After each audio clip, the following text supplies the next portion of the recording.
এই মানুষটা জন্মেছেন পিতা ছাড়া, বাবা মারা গেছে জন্মের আগেই, তারপর মা মারা গেছে, তারপর চাচা দাদা সবাই মারা গেছে, তার মানে খোঁজ নেওয়ার জন্য কেউ নাই। আবার সেই মানুষটা যখন 40 বছর বয়সে মানুষকে দাওয়াত দিল, তখন দেখা গেল যে সেই সময়টাতে তিনি টর্চারের শিকার হইলেন। তার সামনে তার অনুসারী সুমাইয়া রাদিয়াল্লাহু তাআলা আনহাকে বর্ষা মেরে হত্যা করা হচ্ছে, বলতেছে সবর করো, এটা প্রতিরোধ করতে পারে নাই। আবার এই মানুষটা বলছে আল-ইয়াউমা আকমালতু লাকুম দীনাকুম ওয়া আতমামতু আলাইকুম, তিনি বলছেন যে আল্লাহর পক্ষ থেকে আয়াত আসছে যে আজকে আমি তোমার জন্য দিন পূর্ণ করে দিলাম, ওয়া আতমামতু আলাইকুম নিয়ামতি ওয়া রাদিতু লাকুমুল ইসলাম দীনা। পরে মানে শেষে আল্লাহ বলছেন, স্টার্টিং হচ্ছে আপনি জাস্ট কালিমার দাওয়াত দিচ্ছেন, স্পিরিচুয়াল দাওয়াত, যে তুমি আল্লাহরে গ্রহণ করো, সেখানে অ্যাটাকটা আসলো, আপনি ফিনিশিং করছেন যে পুরাই জীবন ব্যবস্থায় তোমার দিয়ে দিলাম।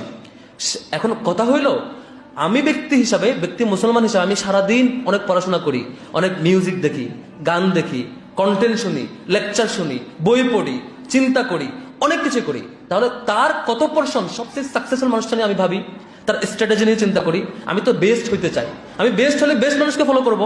আমি যদি সমাজে কিছু জিনিসকে অ্যাড্রেস করতে চাই, কিভাবে অ্যাড্রেস করতে হয় সেটা শিখবো।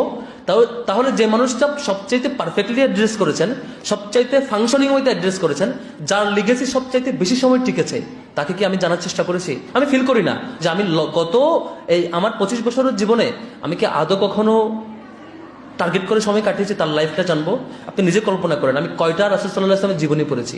আমি এভাবে বলি যে রাসূল ইসলামের যে শুধুমাত্র ঘটনা জানে, ইন্ডিভিজুয়াল ঘটনা, শুধুমাত্র যুদ্ধের ঘটনা, কেস, ইন্ডিভিজুয়াল কেস, তিনি রাসূল সাল্লাল্লাহু আলাইহি ওয়াসাল্লামকে বুঝতে পারবেন না। বুঝতে হইলে তার স্ট্র্যাটেজি শিখতে হবে, কিভাবে মাল্টি ডাইমেনশনকে তিনি অ্যাড্রেস করেছেন, কিভাবে কমপ্লেক্সিটি ফেস করেছেন, কিভাবে সোসাইটিকে তিনি রিড করার চেষ্টা করেছেন এবং সেটা সলভ করেছেন।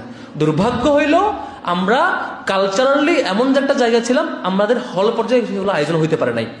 আজকে এই আয়োজনে আমি মোটেও হ্যাপি না, এই অর্থে যে এই আয়োজন যদি আমি শেষ করে ফেলেছি, আজকে শেষ, আমরা অনেক খুশি।